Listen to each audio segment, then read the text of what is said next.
Am I a terrible person because of something I tried to do to salvage Mother's Day yesterday? Allie, here. And I ask you, and I know you probably, Omar's going to say I'm a terrible person, regardless of if I even tell the story.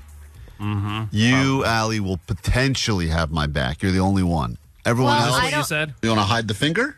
That's what I wrote on the card. You've got my back. She didn't like it.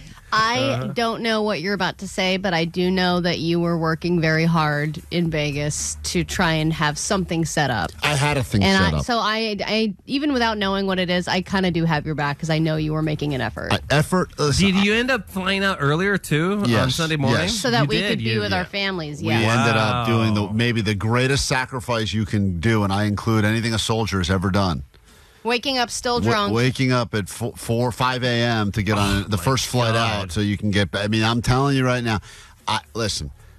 That's love. That means that even just knowing you have that thing hanging over your head, there's nothing better than that later in the day flight out of Vegas where you're like, great, I'll wake up at my leisure. I'll have a nice bacon, egg, and cheese sandwich. Yeah, the only clock that's ticking in your mind is the checkout clock. Got to check out by 11. Got to be up by 11, or better yet, do that thing where I call and go, check out, and they're like, they go like, what'd you say? All right, fine, just room service. Then. And you go, no, okay, I'll just eat chicken fingers. That's a good. I like that compromise with the extended checkout call you make in a hotel because they're so locked in. Every once in a while, you get someone that has a little gray area, but usually they're like, there's nothing we can do. Checkouts at 11. We are fully committed, and people have to be in the room, and they got to start cleaning it right away. But you know that's not going to happen because they got a couple carts per floor. And then you kind of do that whole, you play hardball with them, and occasionally they're like, all right, 11:30, and you're like, it feels like you got like, oh my god, I have 30 extra minutes. I'm going to go back to sleep. Yeah, it feels so. You're on the phone with them 3 hours to get that extra 30 minutes. Totally worth it. So I decided I had some reservations for dinner for yesterday, which are not easy to get. It's like Valentine's Day. I don't like doing it because it's like you feel like you're kind of a sucker.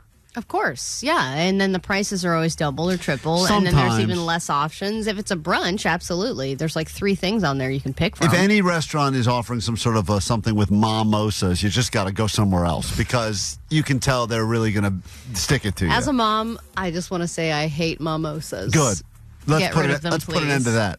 So I had some dinner reservations, and I never make just one. You would think one is more than enough, but I don't know. You had some backup ones. I don't know what you can be in the mood for. So I want a couple different styles of food. Wait, what? What are you doing with your life? Yeah. Why don't you just ask your wife, hey, where do you want to go on Mother's Day? And then make the reservation for that place. I should have done that in retrospect. Okay. I just said, what are you doing here? How many reservations? 3. I had 3. 3? Yeah, and all at different times or all at the same time? All different times, Allie, because I didn't know that was why I did it that way. I said I don't know if she's going to want to go to kind of one of those like early ones where the kids are involved. You know, I guess you got to bring the kids. It's Mother's Day. She's not my mom. She's my wife. Yeah. So I did an early one, and then I did a slightly later, but then I did like one that was quote like she would think was like a special. You know, certain restaurant. I wish she had said she wanted to go to all 3. Is your wife the type that likes it, a day all about her? Because there's, some wives that are like, just a quick dinner in bed. I'm all good. Let's get about our own business. Here's how every woman is. Go on. I can't wait to hear this. I'm going to stop my sentence. I would love to go down on you for Mother's Day. No. That's right. No, it's all the same. Here is... I'm not going to give you anything I want. You try to figure it out, but whatever you figured out is not exactly what I want. So now you have to not true. Improvise and come up with a plan B or C. You're talking about your wife specifically. Okay, that's how she is. Because the people that I know, several of my friends that are in fights with their husbands today and all through yesterday because they did not even say Happy Mother's Day to their wives. Really? No, nothing. Just a regular ass day, and also, I'm tired. Can you clean up? Can you do this? Can you do that? And they eventually were just like, F you, dude, it's Mother's Day. Do they have kids or no? Yes, they have kids. Does that mean not all women get to celebrate Mother's Day? Can we be honest with that?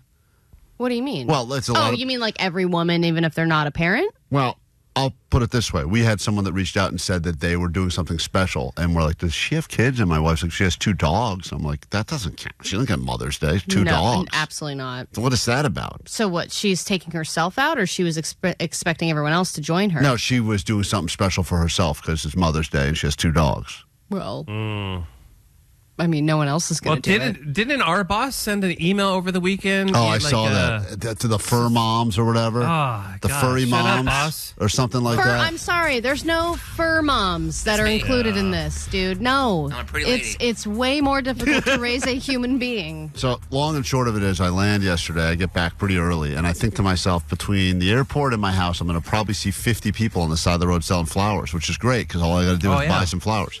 I didn't see anyone selling flowers yesterday. And I was like, I gotta. That's crazy because there were so many on the way to the airport on Friday. I saw them everywhere. Oh my god! I don't know how I couldn't see them, and I kept going. If I turn down this street, there's got to be someone selling flowers. Got to be someone selling. No one stopped at a place that had flowers. They said everything they had there was reserved already. Every flower was reserved. So I said, is anyone not going to pick them up? Can I buy a? Why didn't you make a reservation for those, dumbass? I made all the wrong reservation. Stupid me.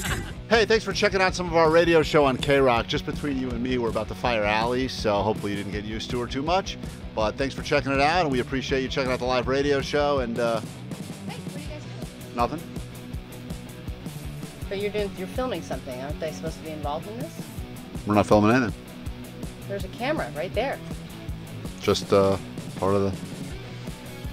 Bye.